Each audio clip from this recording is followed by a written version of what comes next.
arrivés aux Urdèves, nous devons passer par la Alberca, village assez riche, de caractère féodal, qui a une grande influence sur la vie des Urdèves, dont presque tous les habitants sont tributaires de ce village.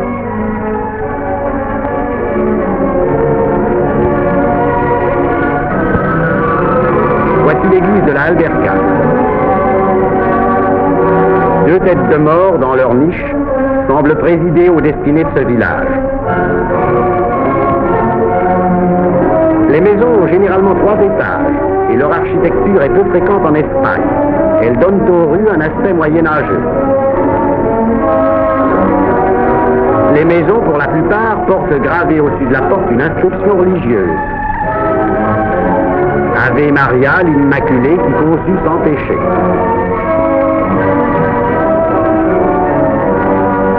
Le jour de notre arrivée, nous voyons les femmes du village en train de se peigner. Elles sont habillées de leurs plus beaux vêtements. Nous leur demandons pourquoi elles ont fait toilette. Elles nous répondent qu'il faut que nous allions sur la place de l'église, où l'on va célébrer, comme chaque année, une fête étrange et barbare. Devant la population rassemblée, les hommes les plus récemment mariés doivent chacun arracher la tête d'un coq. Entre 2 angles d'une rue, l'on tend une corde, d'où pend un coq attaché par les pattes. Chacun des cavaliers passant au galop devra arracher la tête d'un coq.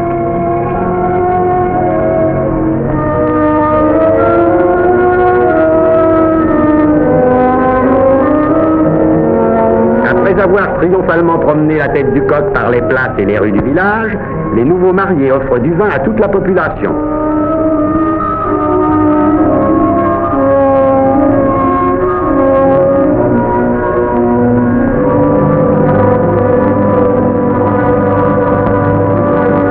Les échansons, en même temps que du vin, distribuent des plaisirs par milliers.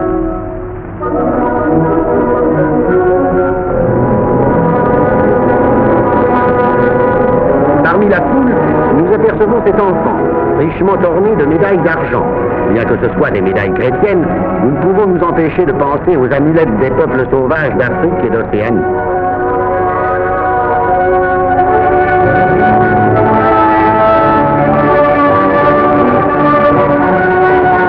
Nous quittons la Alberca, où à 7 heures du soir, presque tout le monde déjà est ivre, et nous nous dirigeons vers la cime. Voici cet enchevêtrement de montagnes au sein desquelles se trouvent disséminés les 52 villages qui composent les Urdèves, avec une population totale de 8000 habitants. Pour y parvenir, il faut descendre une pente abrupte et traverser la vallée des Batuecas, habitée par un vieux moine qui vit là entouré de quelques domestiques.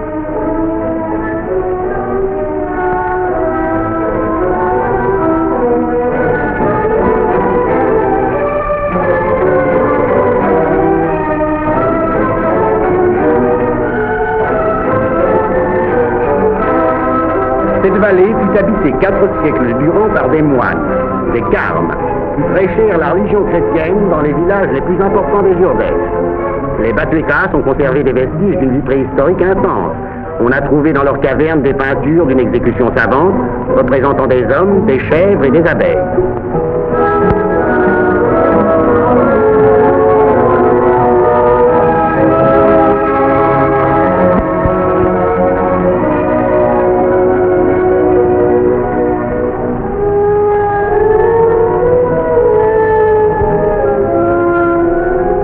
Les crapauds, les couleuvres et les lézards sont les seuls habitants actuels de ces ruines.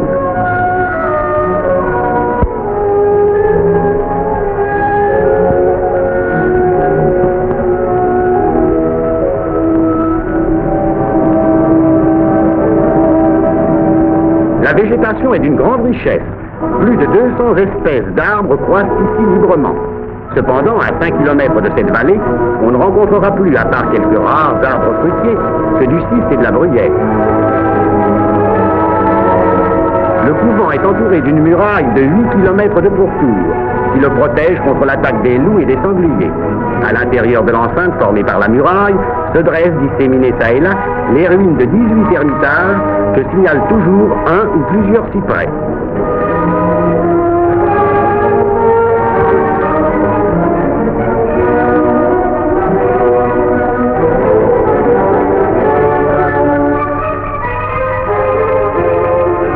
Derrière ces sommets qui appartiennent encore aux Batuecas commencent les Urdèves. Après les avoir franchis, nous voici en plein paysage des Urdèces. Ce village est assez humble là, situé dans une des vallées les plus pauvres. Le bâtiment blanc est l'école de construction récente. Dans les rues à flanc de montagne, nous surprenons la vie quotidienne des habitants.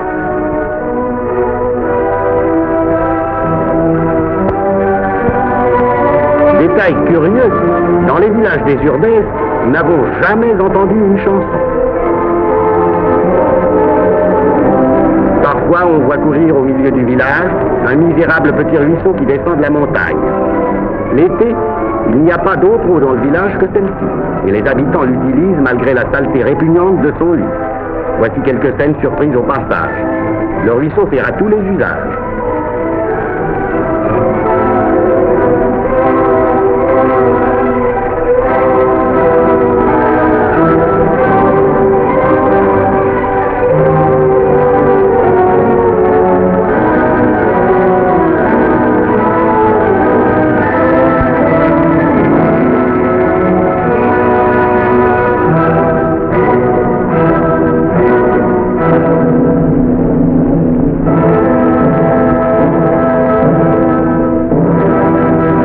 Mange un morceau de pain trempé dans l'eau. Le pain, jusqu'à ces derniers temps, était presque inconnu aux Urdèces. Celui-ci a été donné aux fillettes par le maître d'école qui, généralement, oblige les enfants à manger leur morceau de pain en sa présence, de peur qu'aussitôt rentrés chez eux, les parents ne le leur enlèvent.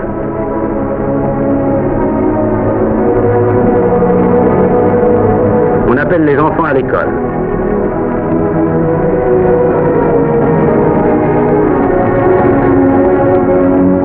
Ces gosses déguisés qui vont pieds nus reçoivent le même enseignement que celui que l'on donne à tous les enfants qui fréquentent l'école primaire du monde entier.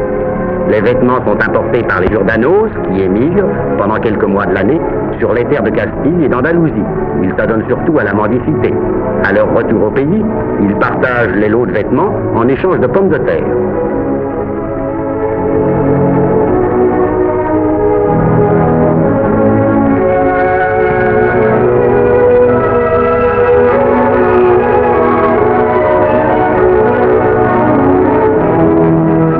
Ces enfants affamés, on apprend comme partout ailleurs que la somme des angles d'un triangle est égale à 2 droits. Dans quelques villages des Urdèces, la plupart des enfants sont des pilus. Les pilus, ce sont les enfants abandonnés que les femmes des Urdèces vont chercher à l'assistance publique de Ciudad Rodrigo, située à 2 jours de marche à travers la montagne. Elle se charge de les élever en échange d'une pension de 15 pesetas par mois. Cette somme misérable servait à faire vivre toute une famille, jusqu'au jour où, il n'y a pas encore longtemps, fut interdite aux Urdèces l'industrie des pilus.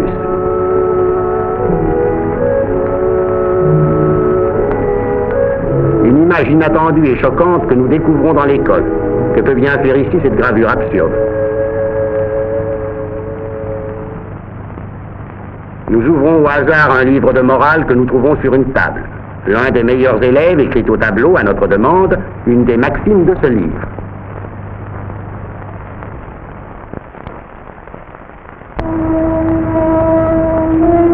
La morale que l'on enseigne à ses petits est la même que celle qui régit notre monde civilisé. Respecte le bien d'autrui.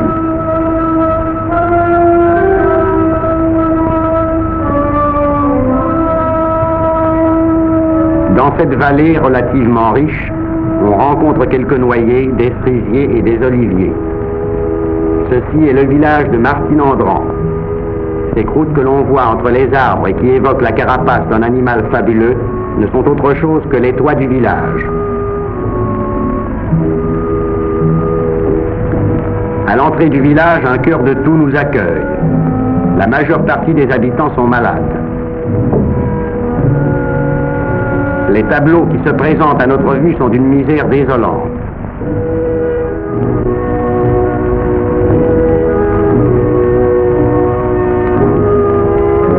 Le goitre est la maladie spécifique des Urdèces hautes qui constitue l'objet principal de ce reportage.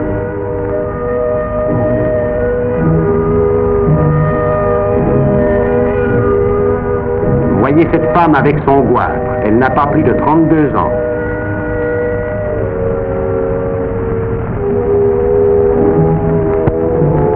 Nous village accompagné de l'alcade de Martine Andran. Dans une rue déserte, nous rencontrons une fillette. Nous demandons à l'alcade ce qu'elle a. Il nous répond que depuis 3 jours, l'enfant reste là sans bouger. Elle doit être malade puisqu'elle se plaint, mais nous ne parvenons pas à savoir ce qu'elle a.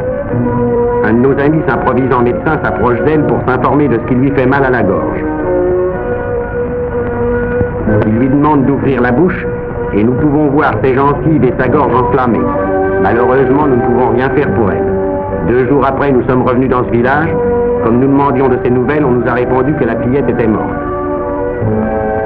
De quoi se nourrissent les habitants de ce pays stérile? Les seuls aliments, ou presque, dont ils disposent, ce sont les pommes de terre et les haricots. Et encore pas toujours. En particulier au mois de juin et de juillet, il arrive que cette base même de leur alimentation leur fasse défaut. Leur alimentation carnée se compose uniquement de porc. Il n'y a que les familles riches, si on peut les appeler ainsi, qui possèdent un porc. Chaque année, on tue le porc, sa viande est dévorée en 3 jours. Aux endroits les plus fertiles, poussent des oliviers. Souvent, le fruit en est détruit par les insectes. La chèvre est l'animal qui résiste le mieux dans ces parages stériles. On réserve son lait aux malades graves. Il trempe dans ce lait le pain que les mendiants ramènent de loin et que l'on garde lui aussi pour les malades.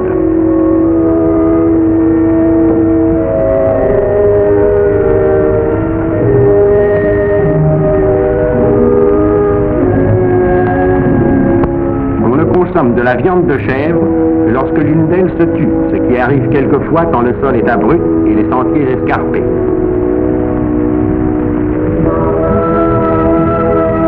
La principale industrie alimentaire des Urdèses est l'apiculture. Mais les ruches, pour la plus grande partie, n'appartiennent pas aux Urdanos.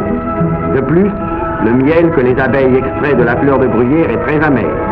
Les propriétaires des ruches sont des gens de la Alberca. Ils ne laissent les ruches aux Urdèses que pendant l'hiver, qui est plus doux là que dans la province voisine de Salamanque. Au printemps, on transporte les ruches en Castille. À cette époque, il est courant de rencontrer une ou plusieurs bêtes chargées de ruches et qui se dirigent vers la Castille. Un jour, nous rencontrons cet âne, avec son chargement de ruches, que 2 Urdanos conduisent vers Salamanque.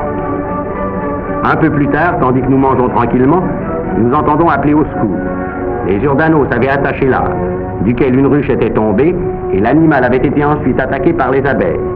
Les mouvements désordonnés qu'il faisait pour se défendre provoquèrent la chute des autres ruches, et des essaims d'abeilles se précipitèrent sur lui.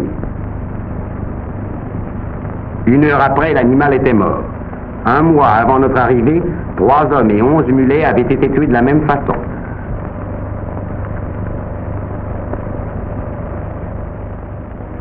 Les mois de mai et de juin sont les plus durs pour les habitants des Urdèses qui ont, à cette époque, épuisé leurs provisions de pommes de terre.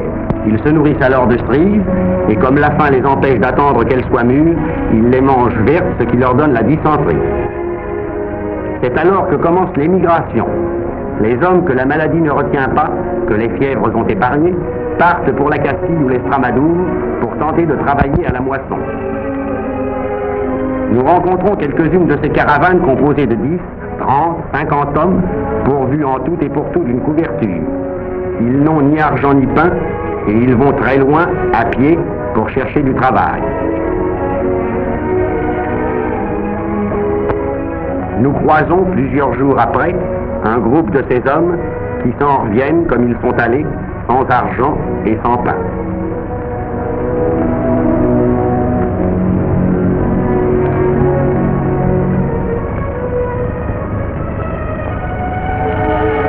Nous voici maintenant à l'un des points essentiels de ce reportage. Comment les Urdanos font-ils pour construire le champ qui devra leur permettre de manger? Ils commencent par choisir un terrain proche de la rivière, puis aidés par leurs femmes, leurs parents et amis, ils le débarrassent de sa végétation habituelle de bruyère et de cire. Les outils de travail sont toujours rudimentaires, une pioche et une pelle. Ils ne disposent pas d'autres instruments pour labourer. La charrue est inconnue dans la plupart des villages des Urdèses. Une fois que le terrain est défriché, ils élèvent des murs de pierre posés l'une sur l'autre sans mortier. Ce mur protégera le champ des inondations hivernales. Quand le mur est construit, il leur faut aller chercher la terre végétale dans la montagne. Ils en emplissent leurs sacs qu'ils transportent ensuite à travers les ronces jusqu'à leurs champs. Ce travail les occupe généralement plusieurs semaines.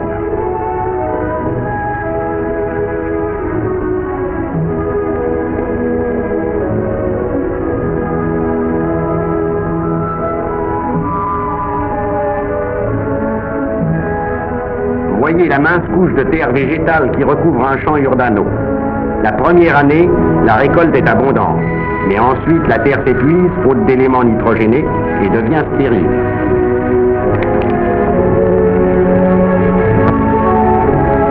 Tous les champs des Urdèces ont la forme d'étroites bandes de terre en bordure de la rivière. Souvent, les crues hivernales anéantissent en quelques instants le travail de toute une année. Voici le méandre caractéristique d'un cours d'eau des Urdèces avec les petits champs échelonnés. Faute d'argent et d'animaux domestiques, le Urdano ne peut pas se procurer d'engrais. Aussi doit-il aller chercher sur la montagne de quoi en faire, comme la famille que vous voyez ici.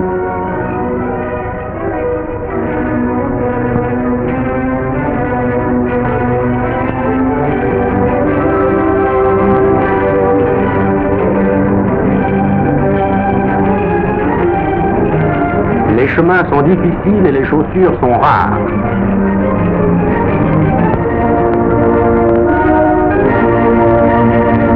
L'engrais le plus apprécié est celui que les Urdanos fabriquent eux-mêmes avec les feuilles sèches de l'arbousier, arbuste qui n'est pas très abondant dans ces montagnes.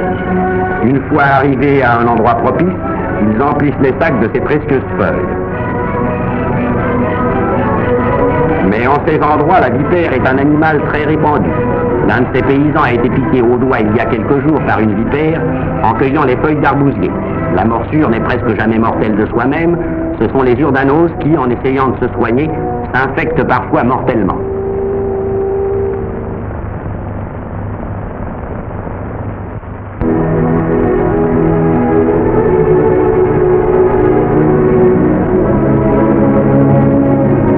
Quand la cueillette des feuilles est terminée, le paysan s'en retourne au village et répand le contenu de son sac à l'intérieur de la maison. Sur ces feuilles, bêtes et gens mêlés se coucheront. Les feuilles se décomposeront lentement et quelques mois après, ils s'en serviront comme engrais.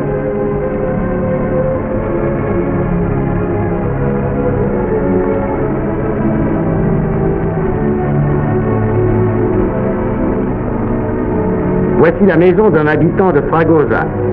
Dès l'entrée, on marche sur le lit de feuilles qui ne fait jamais défaut dans les maisons des Urdanos. Intérieur caractéristique d'une maison. Les ustensiles sont primitifs et leur nombre très restreint.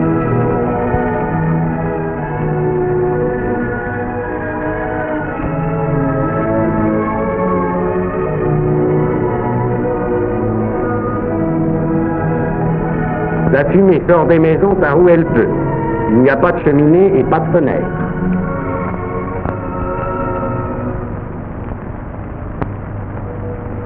En été, les cours d'eau sont presque à sec, et ce fait est à l'origine du paludisme, transmis par le moustique Anophèle.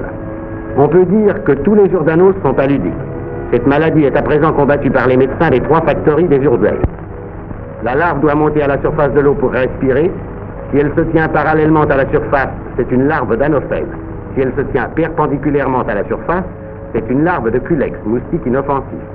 L'Anophèle adulte se trouve dans toutes les maisons urbanas.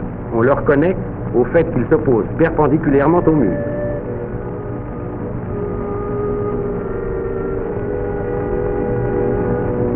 Voici le résultat de la piqûre de l'Anophèle.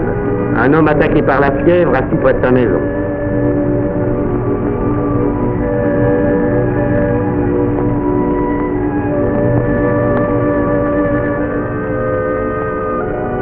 Nous rencontrons par les rues beaucoup de malades.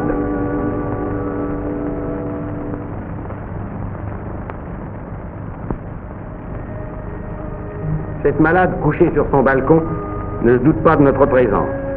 Les balcons comme celui-ci, ou de toute autre sorte, sont rares dans la plupart des villages des Urdèces.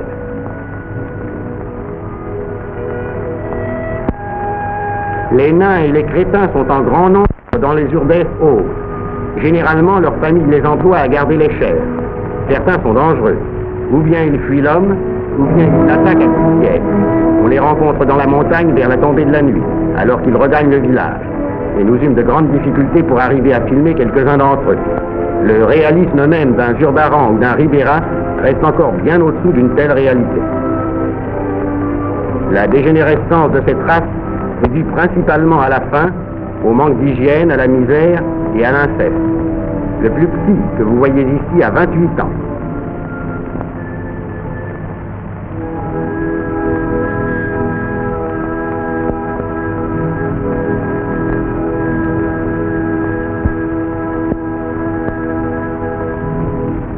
Voici un autre type de vieux crétin.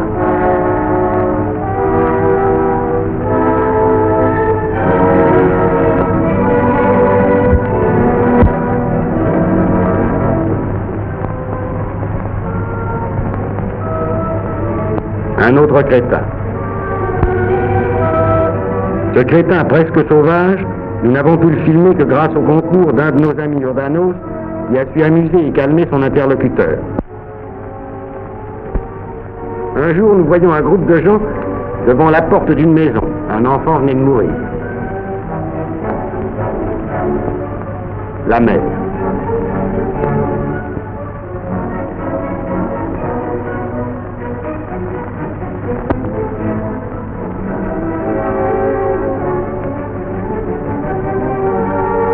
Une mort, c'est un des rares événements que l'on peut enregistrer dans ces villages misérables. Les femmes accourent en masse à la maison mortuaire.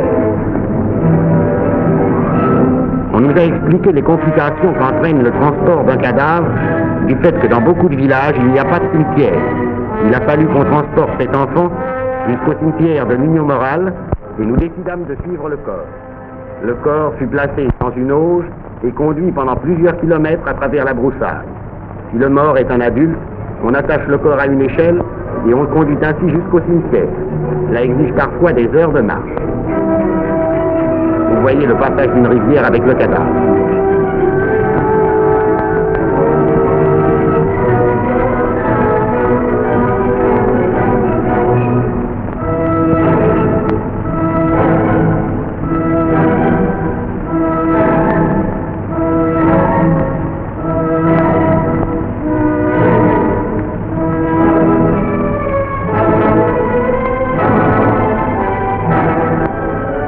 Ce cimetière nous montre qu'en dépit de la grande misère des urbanos, leurs idées morales et religieuses sont les mêmes que dans toute autre partie du monde.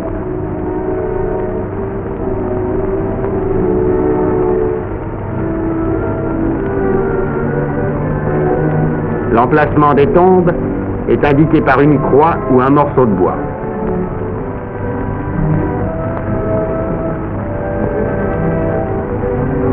La seule chose luxueuse que nous ayons rencontrée aux Urbex, ce sont les églises. Celles-ci se trouvent dans un des plus misérables villages.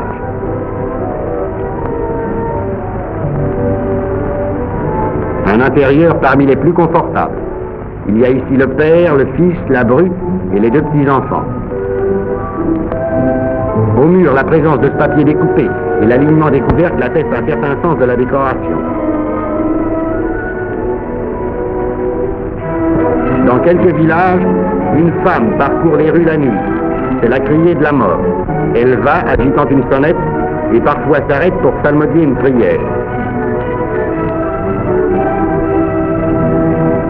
Tous les habitants d'une maison urbana vivent dans la même et unique pièce.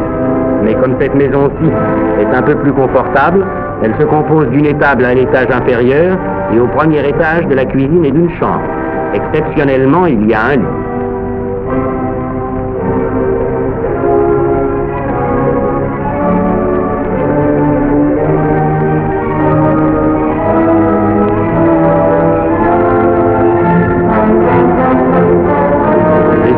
Se couchent tout habillés en hiver.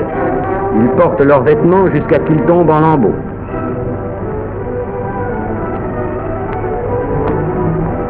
Voici ce que dit cette femme. Il n'y a rien qui tienne mieux en éveil que de penser toujours à la mort.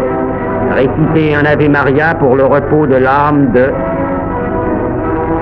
Après un séjour de 2 mois dans les Urdes, nous quittons le pays.